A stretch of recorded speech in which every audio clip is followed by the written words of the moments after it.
Olá, como você está? Eu espero que você esteja muito bem, mas eu tenho absoluta certeza de que a sua fé vai ser levada a um patamar muito elevado depois de você ouvir esse relato, essa história dessa mulher incrível, dessa menina que eu trouxe hoje no nosso podcast Café com Fé.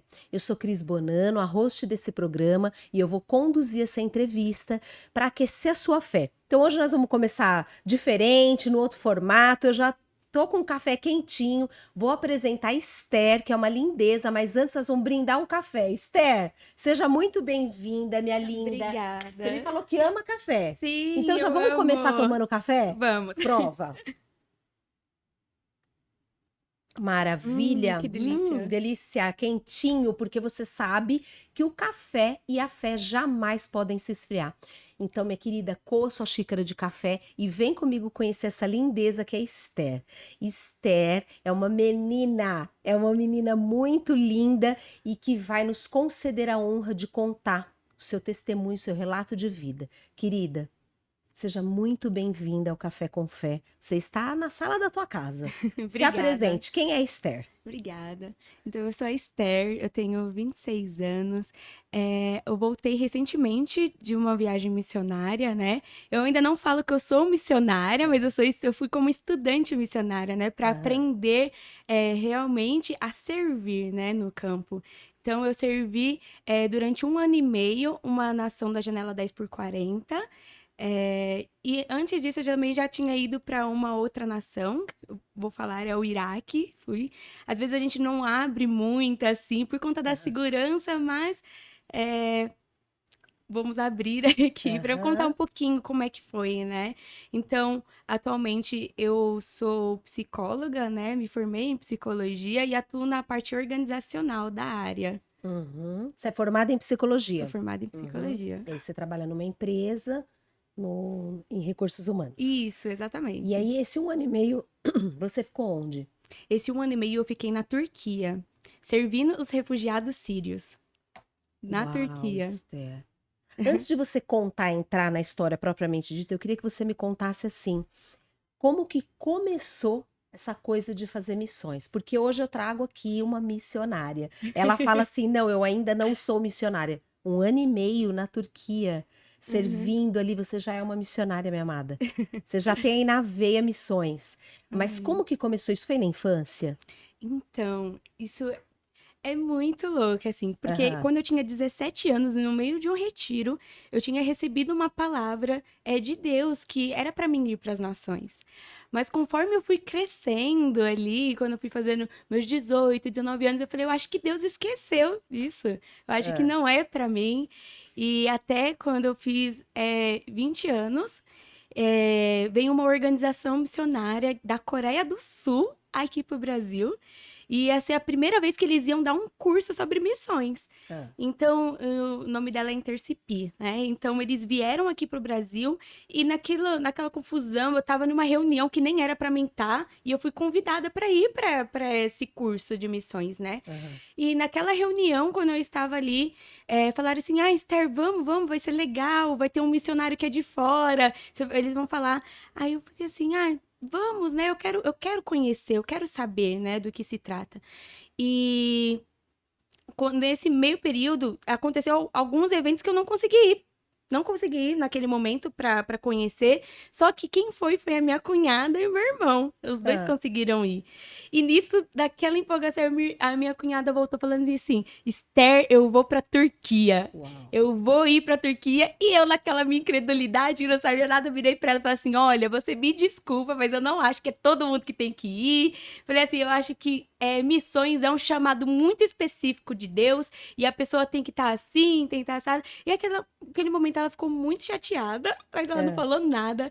E aí o meu irmão falou assim pra ela, falou assim: "Calma, a Esther ainda não recebeu a visão de Deus. Ela ainda não conhece. Então, quando ela conhecer, quando o Senhor falar com ela, ela vai entender o que você tá dizendo." E foi exatamente assim. Ah. Quando foi alguns dias depois, eu recebi outro convite que ia ter outra escola ali de missões. E aí foi aí, eu falei assim: eu vou. E eu fui. E cada palestra que eles davam, cada aula que eles iam se aprofundando, eu falei: meu Deus, eu preciso ir. Você tinha quantos anos nesse Isso, episódio? eu tava com 21. Ah, 20, mas isso 21. queimou no teu Queimou. espírito aos 17. Isso. Nos Ah, 17, o Senhor já falou comigo, e eu pensei que ele tinha esquecido, e aí ele trouxe aquilo à tona de novo. você vê E que eu falei coisa. assim, eu tive certeza, é o Senhor que está me direcionando, Aham. sabe? Então, O é, chamado chama, né? É uma chama que queima. O queima no chamado chama, coração, é uma chama, queima. né? E quando a É. gente descobre qual que é a visão de Deus, sabe? Aham. Porque quando a gente olha para a Bíblia, o Senhor ele dá um chamado para nós, Sim, né? Então é para todos, sabe? Ele fala sobre a grande comissão, sabe? Então ele chama a gente para ir e fazer discípulos por todas as nações. sim. Então, quando eu descobri isso, quando eu vi que na verdade o Senhor ele queria que realmente todos olhassem para essa palavra, inclusive uma das palavras temas que a gente fala é Mateus 24:14, né? Que é todos conhecerão, sabe? Todos saberão. E só depois que todos saberem, então virá o fim, né? Sim. Então Jesus voltará. Então, quando eu descobri isso, eu falei assim: não, enquanto tiver pessoas que não conhecem a Jesus, Jesus não irá voltar. Aquilo ardeu no meu coração. Eu falei assim: Jesus, eu quero É. tanto que o Senhor volte, então eu preciso também que essas pessoas saibam. E aí a gente vai descobrindo em qual que é a região, né, que as pessoas não conhecem sobre Jesus. Ah, É a janela 10 por 40. aham. Então, a janela 10 por 40 é literalmente a região ali da linha do Equador, que ela corta 10 por 40. E quando a gente olha aquela região, são as regiões onde o evangelho não está sendo pregado. Ou o nível de cristãos que tem naquela região é de menos de 1%. Então, por exemplo, quando a gente fala da Turquia, que foi para onde Sim. eu fui, o nível de cristão é 0,0001, Uau. que são Lá é o cristãos. islamismo, né? Lá o que é forte, a Prevalece. religião, é o Islã. Ah. E Então, lá você ficou 1 ano e meio. eu fiquei 1 ano e meio lá.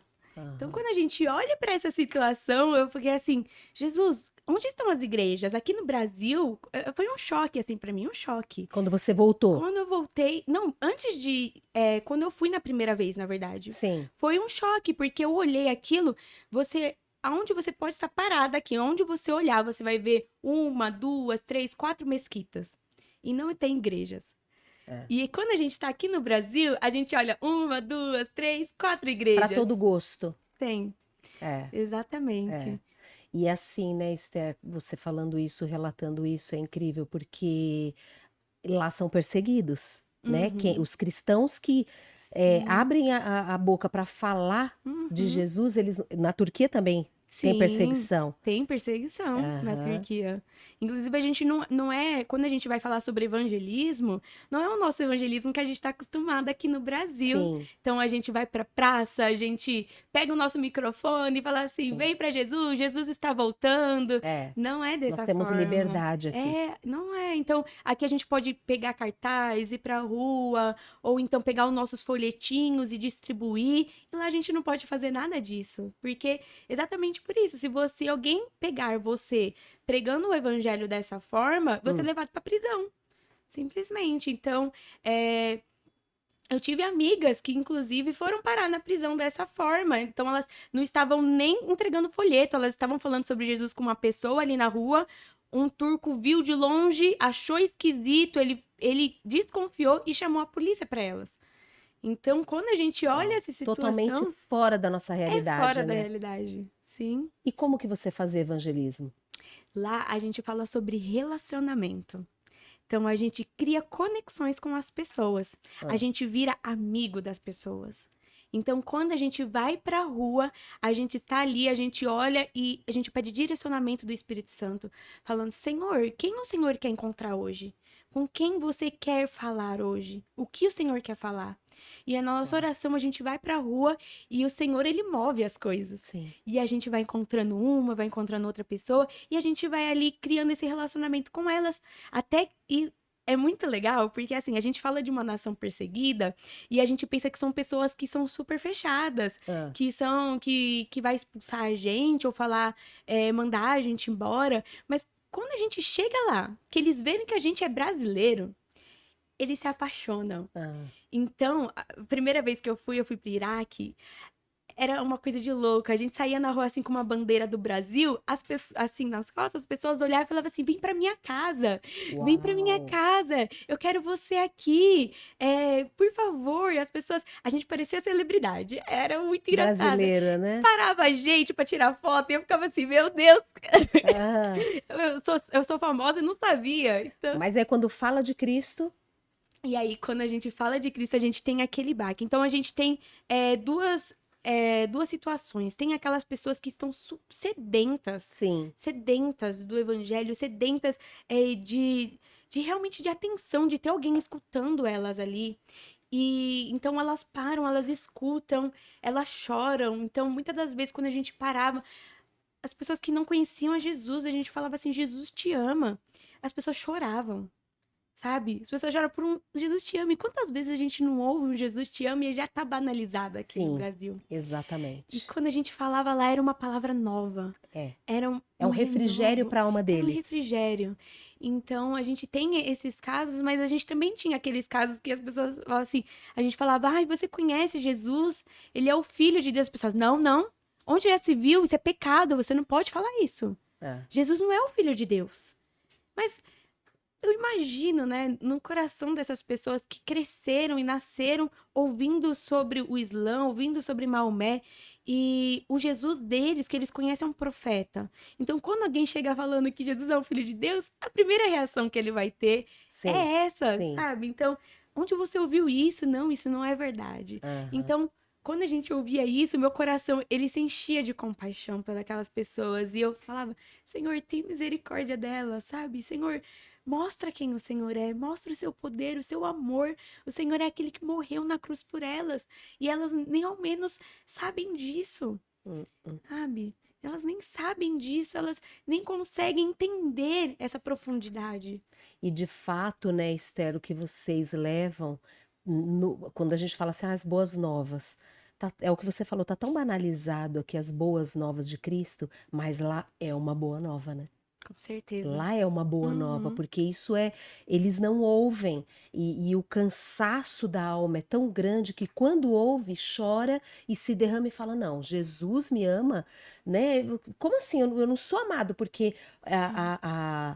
a religião deles, eles vão até o Deus, né? E na Uhum. nossa, o nosso Deus veio até nós. E eles têm um Deus que a gente fala que é o Deus carrasco, sabe? Sim, Então eles vivem de obras. Eles precisam das obras para poder ir para o exatamente. céu.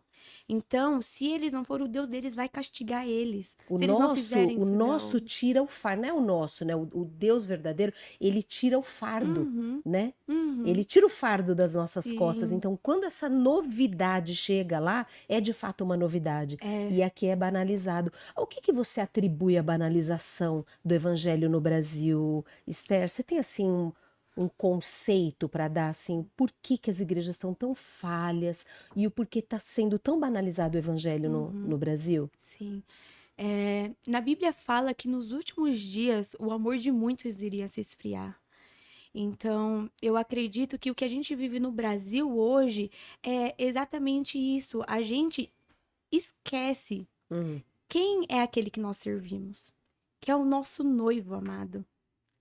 Então, quando a gente esquece que a gente não está vivendo aqui apenas para nós, mas que nós estamos esperando aquilo que vem, aquilo que ele nos prometeu, o céu, a vida Uhum, eterna com ele. uhum. Quando a gente se lembra disso, a gente não tem como viver apenas para nós. Então, a banalização, ela acontece exatamente por isso, porque a gente se esqueceu.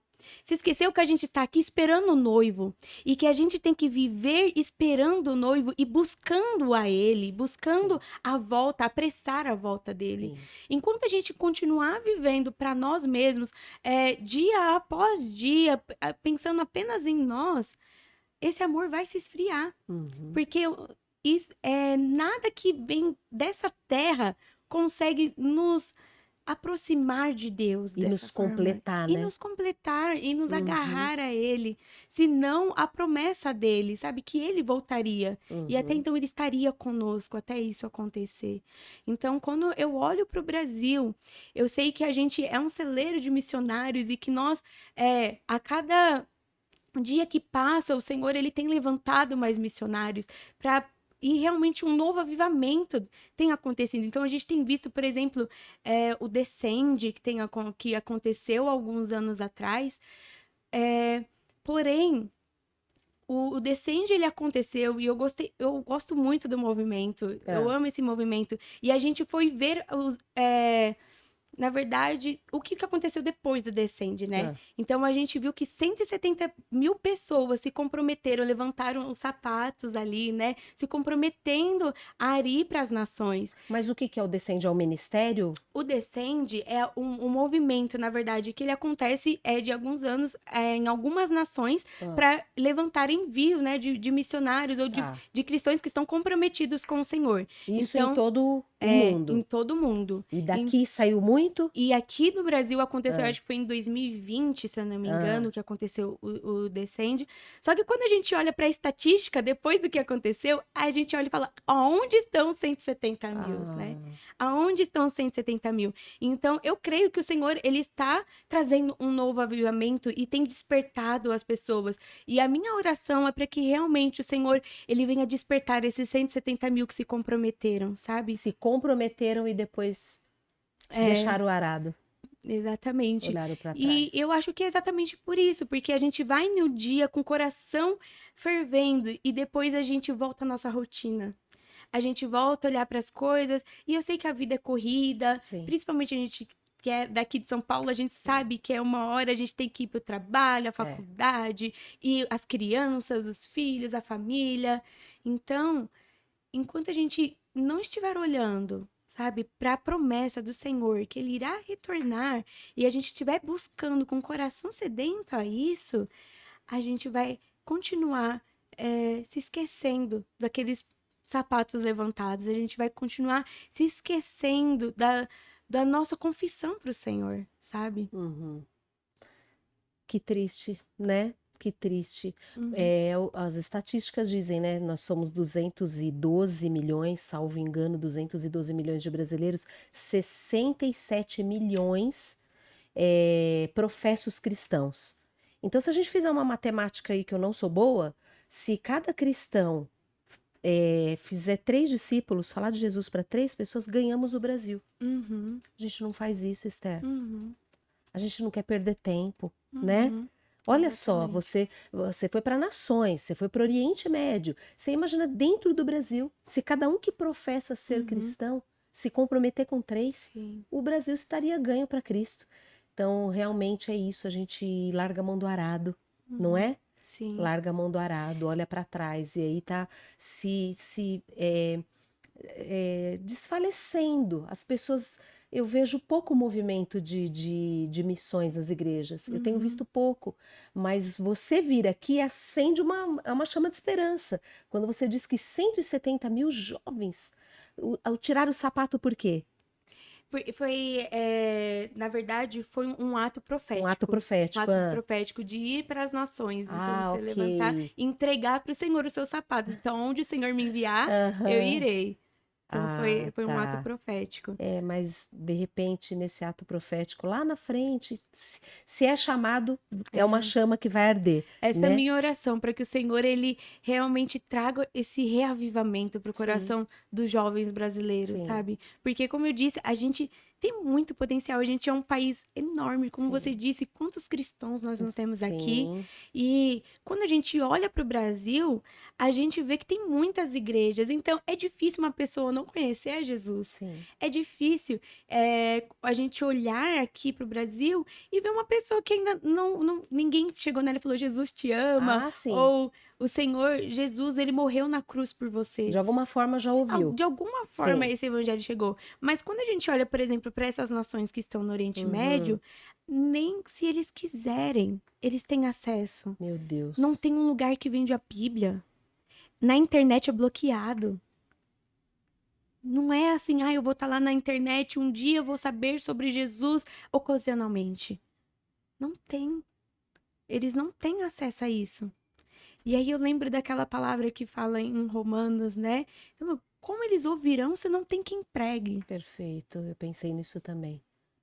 Como crerão se não tem quem... O crer vem pelo ouvir, né? E o ouvir a palavra. Como eles crerão se não há quem pregue? Meu Deus do céu. Isso é tá nas nossas costas esse peso, não é? É. Tá nas nossas costas. Sabe o que eu queria que você relatasse? Por exemplo, Turquia 1 ano e meio e no Iraque foi quanto tempo? No Iraque eu fiz uma operação de campo, foi 14 dias, foi 2 Ah, semanas lá. tá. Foi. Eu queria que você contasse assim para o público do Café com Fé algo inusitado que você viveu. Você viu alguma conversão? Uhum, Viu? Quer sim. contar para nós? Na verdade, eu tenho muitas histórias, eu tenho Ah, algumas que são os momentos preferidos, assim, sim. sobre a questão da conversão lá. Quando a gente fala do Oriente Médio, é muito mais difícil a gente ver alguém realmente se convertendo, indo Aham. até o Senhor, né? Até como eu disse, quando um muçulmano nasce, a primeira coisa que o pai ou a mãe vai soprar no ouvido é que Alá é o único Deus. Essa é a primeira coisa que eles professam no ouvido da criança. Meu Então, eles Deus. nascem, crescem, e eles aprendem muito deles a ler com o Alcorão. Então, eles Isso eu já nascem, vi. crescem, vão para a mesquita, aprende o Alcorão, decora o Alcorão, aprende a ler, continua a vida inteira aquilo. Então, quando a gente fala sobre essa conversão, é algo que é assim, é Deus tendo que realmente quebrar e Exatamente. refazer tudo dentro da É outro pessoa. ser humano. Sim, é outro ser humano, como você disse. Então, quando a gente via alguém que a gente ia falar do evangelho e a pessoa já não negava ou tentava afastar, a gente já ficava assim, meu Deus, o Senhor tá fazendo algo aqui. Ah. É um mistério, né? Até porque, Esther, quando eles se convertem, que a gente fala que é um outro ser humano, e é de fato porque assim, eles vão perder o vínculo da família, Nossa, sim. eles vão ser Uhum. deserdados. Esse é um ponto, assim, incrível que você chegou, Ah, porque é exatamente o que acontece. Quando a gente fala sobre o perigo ali, quando a gente fala da perseguição nesses sim. países e o perigo do missionário que está lá, realmente existe um perigo? Existe, mas quando a gente fala de alguém que está lá, que nasceu naquele país ou é refugiado lá e Ah, se converte, ah. é, é a verdadeira perseguição. O missionário que está lá, ele vai ser deportado, ele vai voltar para a nação dele, vai e tudo. Mas alguém que está lá, ele vai ter que continuar lá. E aí é que acontece essa perseguição, onde ele é Exatamente. preso, onde ele não consegue mais emprego, onde a família o rejeita, sabe?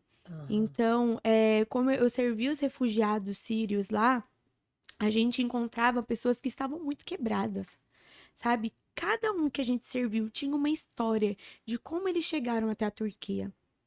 Inclusive, a minha professora de árabe, ela foi para a Turquia sozinha. O marido dela já tinha ido primeiro, então ela foi sozinha, carregando 2 crianças no colo, andando. Então ela passou da Síria, no meio da noite ela passava ali nas montanhas, no meio da chuva, com 2 crianças, uma mala e uma promessa, Uau. sabe, que não teria guerra. Foi isso. E ela foi desse jeito, então cada um que a gente via são pessoas que estavam quebradas e todo dia que a gente ia ter aula na casa dela, ela abria aquele sorriso, servia a gente com o maior amor do mundo. E assim, ela era uma pessoa humilde, ela não tinha muito pra dar, mas tudo que ela tinha, ela colocava a gente no melhor lugar da mesa dela. Que a gente fala que é mesa, né? Porque eles sentam no chão e Sim, tudo. Ela dava o melhor que ela tinha, a melhor comida que ela tinha, sabe? Às vezes ela falava para os filhos dela não comer para dar pra gente. que já é cultural isso, né? Exatamente. Então, quando a Porque ela gente era, ela era muçulmana, se converteu ao cristianismo. na verdade, ela é ainda muçulmana, né? Sim, Sim. Só que o Senhor, Jesus, na verdade, ele foi moldando ali o coração dela no convívio. sim. Então, quando a gente fala sobre o discipulado lá realmente é na prática, é no dia a dia. Então, as coisas mais incríveis assim a gente viveu com ela. Então, chegou um momento assim, que ela tinha uma história muito, muito triste, muito difícil, mas ela sempre servia a gente com um sorriso no rosto. Então, chegou um momento ali que a gente parava ela e a gente falava assim: a gente precisa ler a Bíblia, vamos ler a Bíblia, vamos falar, Uhum. ver o que o Senhor tem para dizer para nós. E aí a gente abria a Bíblia e a gente falava, lê com a gente, porque você é fluente em árabe, você É. consegue. Então ela lia a Bíblia e a gente foi vendo o Senhor realmente transformando, pouco a pouco, aquilo que ela tinha por dentro. Até chegar um momento que ela já estava confessando, falando que Jesus era o Filho de Deus. Uau. Sabe? Até chegar um momento que ela realmente estava confessando que Jesus morreu na cruz para salvar ela. E quando a gente falava, mas você entende o que isso significa? Ela falava assim, entendo. E que a gente falava assim, não é possível que ela tá É. entendendo. E ali a gente teve um momento, a gente fazia os momentos de culto da igreja, e ela, gente, de verdade, ela era a nossa amiga mais fiel na igreja. Olha Ela não faltava isso. um culto. Ela e as crianças dela, ela arrumava os 3 filhos dela, os 3 meninos, e, gente, ela não faltava um culto. Levava as crianças, e ali a gente começou a ter essa oportunidade de poder servir a família dela, de Uhum. poder falar sobre Jesus, e foi assim incrível. E aí, quando a gente chegava nesse ponto, que foi que eu falei, da conversão, né? Como que Aham. acontece? Ela não conseguia falar assim, eu sou cristã. Mas por que que ela não conseguia? Exatamente por conta dessa perseguição. Porque ela falava assim: se eu falar que eu sou cristã, pra mim acabou, sabe? A minha família não vai mais me aceitar, Mas ela sabe? O entendeu o que tá difícil. evangelho. Ela entendeu. E assim, a gente ainda conversa com ela, assim, Sim.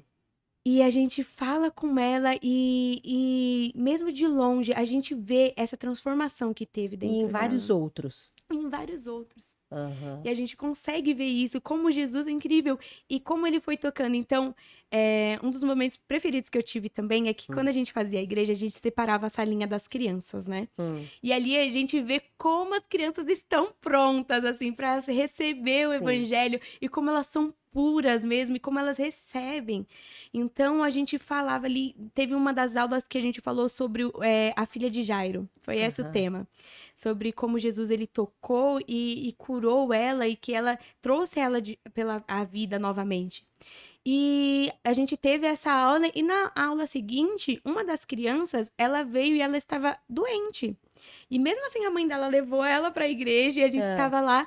Então, chegou um momento que a gente estava fazendo atividade, pintando os desenhos, e ele não conseguia ele ficar sentado, ele começou a ficar deitado. E eu falei assim para ele: tá tudo bem? Ele falou assim: eu não tô bem. E aí eu falei para as crianças, né? Eu Vamos juntei todas orar. as crianças e eu falei assim: vocês lembram da história da filha do Jairo? E elas falavam assim: lembro. Eu falei assim: vocês sabem que Jesus é o único que tem poder. O nome dele é o único que tem poder para curar. E eu falei: vocês acreditam nisso? Ela, sim. Eu falei: então vamos orar agora sobre ele. E aí a gente colocou, eu falei: coloca aqui todo mundo a mão sobre ele. Todo mundo colocou. E eu falei assim: vocês vão repetir o que eu vou falar. Uau. E aí eu fui falando ali, orando com elas. Gente, é incrível. É incrível o que a É. fé de uma criança pode fazer. Sim. Naquele momento, depois da oração, o menino, ele levantou, assim como se nada tivesse acontecido, como se tivesse doente nada. E continuou Uau. ali fazendo atividade. E eu olhei pra ele, eu falei: você tá bem? Você melhorou? Aí ele: Jesus me curou. Uau. Glória a E Deus. quando a gente olhou aquilo, todas as crianças começaram a comemorar e começaram assim, Meu Deus. aquelas pequenas crianças, elas entenderam, sabe? Elas entenderam o poder que Jesus tem. Uau. E quando eu lembro disso, meu coração, sabe? Ele se enche de alegria e de esperança, sabe? Porque delas é o reino dos céus. Amém. Delas é o reino dos céus. E quando eu lembro todos os dias que tem crianças que estão crescendo nessas nações que elas não conhecem do amor de Deus, elas não conhecem o poder que esse nome tem. O meu coração, ele se desespera, sabe? Fala: Senhor, tem misericórdia das crianças. Tem misericórdia daquele povo, sabe? Porque o Senhor, ele deseja encontrar, Uhum. sabe? Ele deseja encontrar Uau. essas Isso nações. queima em você, né, Esther? Dá pra Sim. ver. Queima em mim também. Eu tenho essa veia também com criança Amém. e com pregar o evangelho. Mas é o que a gente estava conversando aqui. Eu vejo assim. A Helena Tanuri fala muito isso, que excesso de liberdade tem nos atrapalhado. né? O Uhum. Brasil, se você quiser, você... Aqui em São Paulo, né? Nós que estamos aqui em São Paulo, você vai aqui na Conde de Sarzedas, que eles falam a Sim, Rua dos Crentes. sim. Ali você vai encontrar a Bíblia em todos os idiomas, de todos Uhum. os tamanhos, cores, cor-de-rosa, a Bíblia da mulher, a Bíblia da mãe que ora, a Bíblia do casal, Bíblia de todos os jeitos. Inclusive no celular a gente tem o acesso O para ter. acesso em todos a King James, a NVI, de Uhum. todos os jeitos, de todos os idiomas. A gente pode fazer uma academia ouvindo a Bíblia, né? A Bíblia falada, Sim. e nós não acessamos. Então, às vezes, o excesso de liberdade, não que eu esteja aqui apregoando, né? Porque isso tá na Constituição, a liberdade, né? De Uhum. crença. Glória a Deus por isso, que é uma cláusula pétrea da Constituição, artigo 5º, inclusive. Mas eu acredito que temos que ser mesmo um país onde não temos uma religião que só uma para professar, né? Somos um país laico, né? Uhum. Então, glória a Deus por isso que somos um país laico. Onde você foi não é laico, não tem Sim. laicidade, né? Uhum. Onde você foi eles têm que professar o Islã, senão pode chamar a polícia. Então, olha que terrível isso. Então, a liberdade é uma bênção de Deus, glória a Deus por isso, mas eu estou dizendo assim, no meio evangélico, esse excesso de liberdade tem nos trazido para um lugar chamado nação próprio umbigo, Uhum. não é? A Exatamente. nação próprio umbigo. E a Bíblia diz que da sua Samaria até os confins da terra. Então, a nossa Uhum. Samaria é a nossa família, o nosso bairro, a faculdade, os ambientes onde a gente frequenta, até os confins da terra, até Sim. onde Deus nos colocar. Então, eu vejo que é um excesso de liberdade que não tem nos conferido ah, uma firmeza na palavra. Às vezes a gente brinca de ser crente, né, Esther? Uhum. E o diabo não brinca de ser diabo, É verdade, é não é? verdade. Então, eu tô assim encantada de ouvir assim o que você vivenciou deve ter sido sensacional, né? Uma criança ali com febre, com mal-estar e as outras crianças nunca ouvirem falar em nome de Jesus e ser curado, Uhum. né? Que coisa linda, deve ter sido incrível ter vivenciado Sim, isso, né? foi, com certeza. E que lindo você compartilhar conosco. Quer compartilhar mais alguma outra história? No É, Iraque, você viveu alguma coisa assim? sim. No Iraque, foi uma das experiências mais incríveis que eu tive. Inclusive, eu sempre falo que eu tenho muita vontade de voltar pro Iraque, porque é, é um país que a gente fala que ainda está em guerra, né? Hum. É um país que está em constante guerra. E aí, eu queria te fazer uma pergunta. Ah, Eu sei que eu já falei disso aqui, mas quando você imagina no Iraque, o que que você pensa? O que que você imagina? cara, desculpa o que eu vou falar, mas assim, falou Iraque, na hora me vem assim um míssel caindo, Uhum. bomba daqui 1 quilômetro, gente se escondendo. É assim que eu imagino o Iraque. Uhum.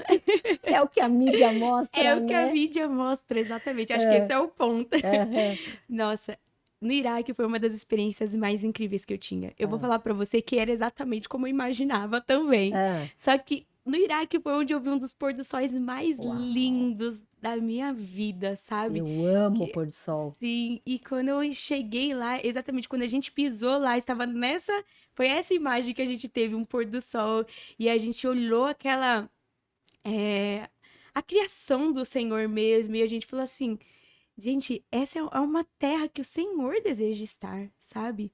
Então, a gente foi entendendo ali, só que o que que acontece? Por conta da questão da guerra e tudo que acontece, a gente vê um espírito de medo muito grande vindo de lá. E não era medo só da gente que sentia medo por estar lá, mas também das pessoas que vivem lá. As Aham, pessoas que vivem lá, elas são pessoas que são muito temorosas, que elas sentem muito medo, né? aham. Então eu lembro que antes da gente sair da base missionária para ir para a rua, né, pregar o evangelho, gente, a gente sentiu um espírito de medo tão grande. Era um chororô. A gente fica assim, meu Deus, eu não quero sair hoje, eu não quero sair, eu não quero sair. E aí eu te pergunto, da onde que vinha esse medo? Hum. Porque a gente não tinha sido parado pela polícia, não tinha acontecido nada, a gente não foi maltratado nem É nada. um ambiente Era de só, temor, era um de medo. espírito assim do medo que vinha para que a gente paralisasse. Porque é isso que o medo faz, né? O medo Sim. ele paralisa. Só que a gente chorava e saía. Uau. E a gente saía assim, tinha uma cidade, eles mandavam a gente para uma cidade, né? E a gente tinha que chegar lá naquela cidade. Então a gente podia pegar um táxi, ou podia pegar um ônibus e a gente ia até lá. Então eu lembro que uma vez eu cheguei, tava com uma equipe, né? E a gente pegou um táxi para ir para uma cidade. Só que a gente foi andando na cidade e a gente perguntava: essa aqui é essa tal cidade? E eles falavam: não, aqui é tal lugar. E assim, é daquela no nosso idioma bem complicado, né? Porque eles É. falam árabe ou falam curdo, e aí naquela época eu só falava o meu mali-mali português ali, entendeu? Então a gente foi assim. E a gente não sabia mais onde estava. E uma das estratégias que a gente utilizava para poder chegar nas pessoas era para pedir para ir no banheiro. Hum, A gente perguntava se a gente podia ir no banheiro e ali a gente começava um diálogo, né? E hum. aí teve uma vez que a gente tava numa rua e eu falei, eu vou perguntar para aquelas pessoas se eu posso ir no banheiro. E aí eu perguntei se eu podia, eu fui no banheiro, só que enquanto eu tava no banheiro, a gente não ia realmente no banheiro, a gente ficava orando lá, falava, Ah, Senhor, tá. que o Senhor possa abrir o caminho e tudo. Só que enquanto isso, na minha equipe, eles foram pregando o evangelho para as pessoas que estavam lá. Só que naquele momento, aquelas pessoas que estavam lá, eles rejeitaram. E aí eles começaram a falar: não, vocês precisam ir embora, vocês precisam ir embora, precisam ir embora. E a gente falou assim: mas por que? Não, não, vocês precisam ir embora. Eles só falavam isso.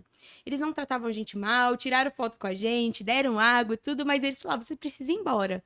E a gente falou assim: nossa, tudo bem, tal. A gente orou e falou assim: nossa, Senhor, que seja feita a tua vontade, leva a gente para o lugar que o Senhor deseja estar. E aí a gente continuou andando ali, continuou andando, e até que a gente chegou num ponto que eu tava morrendo de vontade de ir no banheiro, e ali era real. Ah, E aí eu parei na frente de uma casa e tinha uma mulher que ela tava regando assim as plantas. E aí eu cheguei nela e aí eu tava tentando falar banheiro, né? Tava tentando falar na língua deles, mas ela não tava entendendo muito bem. E ela falou assim: ai, peraí. E aí ela chamou a filha dela, de 6 anos, a filha ah, dela, e a filha dela, ela falava inglês. ah. E aí a filha dela falou assim: ai, tudo bem? Aí eu falei: eu preciso ir no banheiro. E aí ela falou assim: ai, peraí, ô mãe, ela precisa ir no banheiro. Ela falou assim: ai, fala pra ela entrar. É. E aí eu fui no banheiro. E aí a minha equipe tava do lado de fora esperando, né? E aí, naquele momento, eu só fui no banheiro e eu já tava indo saindo, né? Porque aquele momento Uhum, realmente eu só queria ir no banheiro. uhum. Não era pra pregar o evangelho. E aí, o que que aconteceu? A porta do banheiro não abria. Ah, E aí eu tava trancada e eu fiquei desesperada. E naquele momento eu entendi, eu preciso orar. E aí eu comecei a orar, falei, Senhor, se essa é uma casa de paz que o Senhor deseja entrar, então, por favor, toca no coração deles para que eles chamem meus amigos para entrar dentro da casa. E aí eu comecei a orar, Senhor, tem misericórdia. E aí eu tentava abrir nada. E eu comecei a clamar, Senhor, tem é. misericórdia, tem misericórdia. Até que eu fiz aquele clamor fervoroso. E aí o Senhor pegou, na última vez eu tentei e abriu. Hum. Aí a porta abriu. Quando eu abro a porta, que eu olho pro portão, já não tinha mais ninguém lá fora. E aí eu olho pra porta, tava o sapato dos meus amigos na frente da porta, porque lá eles não entram com o sapato dentro de Sim. casa, né? E aí tava o sapato da minha equipe, assim, na porta. E ali eu olhei pra dentro, eles já estavam lá dentro da casa. E aí, naquele momento, eu falei, nossa, glória a Deus Deus, te deu glória a Deus. E aí eu a entrei oração assim, certa. e aí eu olhei pra eles, eu falei assim, o que que tá acontecendo, né? E eles falando em português, falaram assim, eles já convidaram a gente pra dormir aqui hoje. Olha E aí isso. eu falei, eu não acredito, eu não acredito. E naquele momento, foi um momento muito especial, porque eles trataram a gente assim, olha, gente, com um amor assim, um serviço que eu nunca vi igual. Eu pensei que os brasileiros nós éramos receptivos, que a gente recebia bem, que a gente era caloroso, até conhecer o povo árabe, Uau. até ter a oportunidade de pisar na casa deles, pisar no país deles e ver o tamanho do amor que eles têm em fazer isso. Então, naquele momento, eles deram realmente o melhor lugar para a gente se sentar, trouxeram as melhores comidas para a gente comer. E aí, naquele momento, tava só a mãe e as duas filhas dela. E aí, ela ligou pro marido dela. O marido dela terminou o serviço, veio para casa. E ali ele começou a convidar a família inteira para conhecer os tais brasileiros que estavam na casa dele. Gente, foi toda uma estratégia Foi toda. E eles do chamaram. céu. Foi Exatamente, chamou todos os patriarcas da família. E aquele momento a gente teve a oportunidade de pregar o evangelho para todos eles. Então você imagina isso, para todos os patriarcas da família, a gente teve a oportunidade de ler a Bíblia com eles, de orar junto com eles, de estar ali falando do evangelho. Uau. Foi a estratégia assim do Senhor. E no outro dia ainda, o que ia acontecer depois que acabou? Eles prepararam o lugar pra gente dormir. No outro dia ainda, o pai da família, ele tirou folga no serviço para poder ficar com a gente. E aí, no outro dia, veio a família da mãe. Então, ela Nossa, chamou Esther. a mãe, chamou as irmãs, chamou todos os sobrinhos, para que a gente pudesse pregar o evangelho para eles também. Surreal, né? A Surreal. gente nunca imagina isso no Oriente Médio, né? Exatamente. A gente imagina pessoas carrancudas, né? Exatamente. É só quem pisa na nação para entender a nação. Uhum. E aí, de fato, essa família se converteu ao Senhor? Então, essa que é a parte que pega. Eles não se converteram ao Senhor, mas eu tenho certeza que naquele dia o Senhor entrou Ah, com naquele lar. certeza. Que E eu tenho coisa certeza que linda. mesmo que não é, porque a gente tem aquela palavra, né, que tem uns que vão lá Perfeito. vão plantar, tem outros Outro que regar. regam e outros que colhem. Então eu creio que a semente ela foi plantada. E quando a gente fala realmente sobre fazer missões na janela 10x40, a gente fala muito sobre essa palavra. Porque às vezes a gente está tão acostumado a ter o imediatismo. Aqui a gente faz um evangelismo, tem 10, 20, 30 almas se convertendo ao Senhor. Lá, quando eu passei 1 ano e meio, quando eu vi uma alma se convertendo, foi a maior felicidade da minha vida. E eu falei, Senhor, valeu a pena. A cada momento que eu estive aqui, sabe? A cada momento que eu saí pra rua pra pegar o evangelho, sendo no sol de 40 graus, sendo na neve, no joelho. Senhor, tudo que eu vivi aqui valeu a pena, sabe? Por causa de uma alma, sabe? Então, quando a gente fala sobre realmente de pessoas se convertendo na janela 10x40, a gente parece até que é desanimador, né? Porque a gente vai lá, tá todo dia lá, pregando o evangelho para não sei quantas pessoas, e quando a gente passa 1 ano e meio, tem uma alma se convertendo, mas realmente, quando a gente olha para aquela uma alma, é uma alma se convertendo para o Senhor, mas quando a gente fala do contexto que eles vieram, de Exatamente. tudo que eles passaram, e outra, quando a gente vê uma alma se convertendo, a gente sabe que vai ser algo duradouro, vai ser uma Sim. pessoa que vai morrer com Cristo, porque uma pessoa que ela é forte no Islã, ela vai ser uma pessoa forte no cristianismo, ela vai ser uma pessoa forte com Jesus, Sim. e ela não vai abandonar. Uau, verdade isso. Não, e essa uma conversão, ela vai, com certeza isso vai ser efeito dominó na família, né? Deus vai usar esse Amém. para outras almas. Uhum. Que lindo isso. Agora, sabe o que eu, assim, uma dúvida de mãe. Você tem a mamãe? Sim. E com aí? certeza. Quando você falou que ia pra lá, Gente, é até engraçado. vou pro Iraque. É até A sua mãe orou engraçado. por isso? Pra mim ir? É, porque esse menino que eu te falei que eu vou convidar também para vir aqui, que vai estar conosco, esse missionário, ele tem 19, 20 anos. A mãe a Aham. vida inteira orou por isso. Orou, Senhor, os meus filhos são teus, usa os meus filhos para missão, né, para missões em outras nações. Ela já estava preparada para Amém. isso. A sua mãe se preparou para isso? Então, olha, glória a Deus pela vida dessa mãe Que orou por isso, que né? orou por isso, mas quando eu olho pra estatística, é realmente a minoria. É a minoria. Sim. Quando eu falei pra minha mãe que eu ia pro Iraque, minha mãe ficou assim, pro Iraque? Mas você não Mas vai que mesmo. Mas o que tem no Iraque? O que você vai fazer lá no Iraque? Eu falei assim, mãe, a gente vai pregar o evangelho. A minha mãe ficou com o coração assim na mão. Porque não foi só eu, mas eu fui junto com meu irmão ainda. Nós fomos nós dois. Só que tudo bem, era 2 semanas, ela falou assim, vai passar e tudo, mas quando foi pra ir pra Turquia, que eu falei, eu vou por 1 ano. Inicialmente era 1 ano. Falei, mãe, eu vou por 1 ano. Assim, a minha mãe falou assim, não, mas você não pode ir agora. Você tem que terminar a faculdade. Você está no emprego. E realmente, na época que eu estava, faltava 1 ano e meio pra mim me formar na faculdade. Eu estava, assim, num momento muito bom profissionalmente, que eu estava recebendo promoção. Você largou Estava tudo assim, para ir para a foi. Turquia? Eu larguei tudo, que eu falei assim, quando eu recebi a visão, eu falei, Senhor, a minha vida é tua. Uau. Faça a tua vontade, Senhor. Então, eu estava ali num momento muito promissor ali, eu estava crescendo na minha carreira, eu estava Sim. indo ali, tava tudo muito confortável na igreja, estava ali no ministério também, sempre participando de tudo com jovens, sempre fazendo parte de tudo. Mas quando o Senhor falou, eu falei, Senhor, o que é um ano da minha vida para aquele que entregou a vida inteira por mim, Nossa, sabe? Esther. O Uau. que é um ano da minha vida? E eu falei assim, eu preciso ir. E sabe? E quando eu pedi pra minha mãe orar, porque assim, ela tava com o coração na mão, e eu falei, mãe, ora por mim. E aí, naquele momento, a gente, eu falei assim, eu vou ler a palavra do Senhor, e a gente tirou uma palavra realmente pra orar, né? Por aquilo. E o Senhor, ele me deu em Salmo 67. Eu vou até, posso ler aqui? Claro. É um salmo curto. E ele fala assim: Que Deus tenha misericórdia de nós e nos abençoe, e faça resplandecer o seu rosto sobre nós, para que seja conhecido na terra o teu caminho, ó Deus, e a tua salvação entre todas as nações. Louvem-te os povos, ó Deus, louvem-te todos os povos, exultem e cantem de alegria as nações, pois governas os povos com justiça e guia as nações na terra.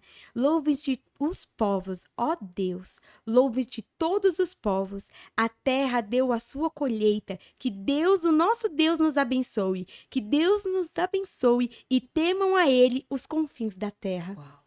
O Senhor me deu essa palavra. E assim, na hora eu tive certeza. Eu falei, é pra mim ir. Falei, Senhor, é isso que o Senhor quer, então é o que eu quero também. E aí, na hora, minha mãe leu aquilo e falou assim: não, eu acho que Deus tá falando alguma coisa aqui sobre o seu trabalho, sobre quem. E eu olhei e falei assim: mãe, a senhora é uma mulher de Deus e eu te amo e te respeito muito, mas eu entendo que essa palavra do Senhor é uma confirmação pra mim poder ir. Então, meu pai também ficou com o coração na mão, ele também ficou assim, mas filha, falta 1 ano e meio para você terminar a faculdade. E eu realmente entendo as preocupações dos pais, né? Sim. É uma nação onde o evangelho é perseguido, onde eu estaria indo ali como estudante missionário, então a gente não teria acesso ao nosso celular 100% do tempo. O tempo que a gente teria para falar com os nossos pais seria uma vez por mês. Então, seria todo esse cenário. Então, o coração deles estava na mão, sabe? Mas eu entendi. É um momento de preparação. É um momento que o Senhor está me chamando, sabe? Para ter esse momento de intimidade com Ele, né? Que lindo. Lindo, Esther. Amei ouvir tudo isso. Meu coração se enche assim de esperança. A gente estava falando da palavra avivamento, né? E o Brasil, ele é de fato um celeiro para isso, né? Amém. Nós temos todo o potencial para tal, né? Nós fomos evangelizados pelos Estados Unidos, Inglaterra, e hoje eles precisam ser cristianizados, né? Eu tenho escutado muitos pastores falarem isso, né? Sim, principalmente a Europa. A Europa precisa ser cristianizada tudo de novo. Eles se perderam ali. Ainda mais porque tem muitos imigrantes Sim. que são muçulmanos que estão indo para a Europa. A Espanha. E está realmente crescendo, né? Então, eles têm... eu vou falar que é uma estratégia, né? Sim, de fazer um monte de filho. Que tem muitos filhos. Isso, e aí, como eu disse, quando o bebê nasce, a primeira coisa que eles sopram no ouvido é isso. Então, Gente, cada vez mais eles estão aumentando, a população está crescendo, né? Então, quando a gente olha para a Europa, realmente esse é o cenário que a gente vê. Então, enquanto os muçulmanos eles crescem em densidade demográfica, que é essa estratégia, e isso que você nos contou, gente, eu nunca tinha escutado um negócio desse, soprar no ouvido. Né? Quem que nós brasileiros sopramos bênção no ouvido dos nossos filhos? Olha que ensinamento, né? Sim. Que coisa, que cultura linda, você soprar já aquilo, e nós temos a palavra da verdade, não sopramos no ouvido dos nossos filhos. Para mim, você me deu uma informação que eu não tinha. Mas assim, voltando lá, enquanto os muçulmanos crescem na densidade demográfica, que é a estratégia de crescimento do Islã, o cristão só quer ter um filho, né, Grazi? Ou não quer ter filho. A gente estava conversando sobre isso. Gente, a gente brasileiro não quer mais ter filho. Agora o pessoal quer ser pai de pet, pai de samambaia, não quer ter filho. E aí o cristianismo fica contido. E nós que temos a verdade da palavra de Jesus Cristo, que dividiu a história em antes e depois dele, nós que temos essa verdade, estamos com medo de expandir. Exatamente. E esse é o mandamento do Senhor para nós, né? Da Sim, família, sabe? É um projeto do Senhor. E sim. então, ele falou pra gente multiplicar, né? Ir e multiplicar. Então, eu eu realmente acredito, né, que isso tem acontecido muito. A gente se prende no nosso medo, nas nossas inseguranças, no que eu não Uhum, tenho, sim, e a gente esquece que o nosso Pai é o Deus daquele que tem todas as coisas, que tem todo o perfeito. poder, que é aquele que cuida da gente, aquele que provê todas as Amém. coisas, né? Em todas as situações. Ele é o nosso Pai, né? Ele é o Então, nosso Abba. amém. Você falou algo muito interessante, que eu entrevistei a Emanuele aqui, que já foi ao ar o episódio dela, e ela falou exatamente isso. Ela é cega, e numa das palestras dela, ela dá uma folha de papel e o pessoal fica com aquela folha de papel esperando. Ela vai fazer uma dinâmica e fala, o pessoal fica esperando o quê? A caneta, né? Uhum, Ela tá com a caneta ali, só que a estratégia é usar o papel. E as pessoas ficam aguardando algo. Faz alguma coisa com esse papel, fica todo mundo esperando a caneta. uhum. E ela fala que o foco dessa brincadeira, dessa dinâmica, é justamente chegar nesse ponto. Nós colocamos o nosso foco naquilo que nós não temos. Nós não temos a caneta, nós não, no caso dela que é cega, ela não Exatamente. tem a visão, Uhum, né? A gente se apega naquilo que não temos. Peraí, mas você tem um papel, faz qualquer coisa aí com esse papel, né? exatamente. Moisés só tinha o cajado. Uhum, Ele era gago, mas ele tinha um cajado, né? José não tinha nada dentro da cadeia, mas ele tinha revelações através de exatamente. sonhos, Aham. né? Nós nos apegamos no que não temos e não no que temos. E nós temos muito, Exatamente. né? É incrível você ter E- falado isso, que isso foi providência, assim, é exatamente. casa, né? Mas até quando a gente vai para as nações, a gente se apega a isso. A gente se apega àquilo que a gente não tem. Ah, Ah, mas eu não falo a língua deles. Ah, perfeito. mas eu não tenho dinheiro para poder pagar a passagem ou para É, poder me manter lá. é, Ai, mas eu não tenho nenhuma habilidade, eu não sei fazer nada de especial. Eu não canto, eu não toco, é. sabe? Eu não tenho nada para poder oferecer. Mas o Senhor, ele não está procurando as nossas habilidades. Ele não nos chama porque nós temos algo para oferecer. O Senhor, ele está procurando aqueles que são dispostos, que têm um coração disposto, sabe? Perfeito. E o restante, ele se responsabiliza. Na palavra fala que dele é o querer e dele também é o efetuar, sabe? Uhum. Então, se nós estivermos com os nossos corações dispostos a realmente sermos usados pelo Senhor, é isso que ele precisa. Ele não precisa que a gente cante bem, que a gente toque bem, que a gente Uhum. saiba a língua, porque até a língua é ele que nos ensina, é ele que nos dá realmente a capacidade para a gente poder aprender a se comunicar e a falar com aquelas pessoas, sabe? Perfeito, Então, a gente precisa procurar ter esse coração disposto. perfeito, muito lindo você falar isso. Eu tive uma experiência dessas, Esther, que agora eu vou compartilhar com você. Acho que uns 15, 16 anos atrás, eu fiz um trabalho missionário no México, numa cidade chamada León. E ali, e tudo isso nasceu no coração do meu filho do meio, que queria ir para lá. Na época ele tinha Uhum, acho que 11, 12 anos. E aí nós fomos e eu tenho esse chamado com mulheres. E chegando sim. lá, levei alguns presentinhos, mimozinhos do Brasil, aqueles sachêzinho de creminho Natura, que isso você leva para outro país, eles amam, né? Sim. E aí eu preparei ali algumas coisas e na casa desses amigos nossos brasileiros missionários, eu falei, eu queria fazer um chá da tarde, um chá com as mulheres. Uau. E aí chama uma, chama outra. Menina, deu quase 30 mulheres na casa dessa amiga nossa Que missionária. incrível. E aí eu tremia, eu travei. Eu travei, porque eu fui pro quarto orar e eu travei. Eu falei, e agora? Eu não falo espanhol fluente, Uhum. né? E no México é bem marcado o espanhol. Falei, e agora? Eu inventei essa história que eu tô acostumada a fazer chá de mulheres na minha casa, mas eu não vou saber fazer aqui. E aí eu ouvi exatamente isso, de Deus, assim, o como é comigo, só vai. O, o efetuar, o como é Sim. comigo. E aí eu morrendo de vergonha, morrendo de medo, e aí eu comecei a arranhar uma palavra ali, outra. Menina, quando eu percebi, eu levei uma Bíblia em espanhol, né? E quando eu percebi, eu tava falando espanhol.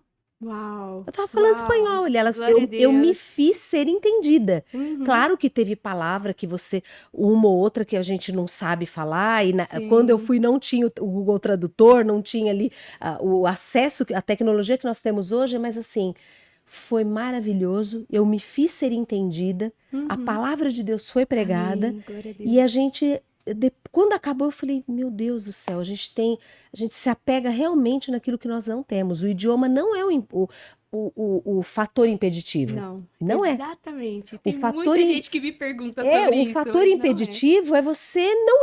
O Uhum. resto, se você se dispõe, o efetuar é com ele, o como é com ele. Então, Amém. nesse ambiente, né, nessa ambiência que nós estamos aqui, depois de te ouvir, que eu tenho certeza que você em casa, sua fé está muito aquecida, depois de ouvir essa lindeza, né?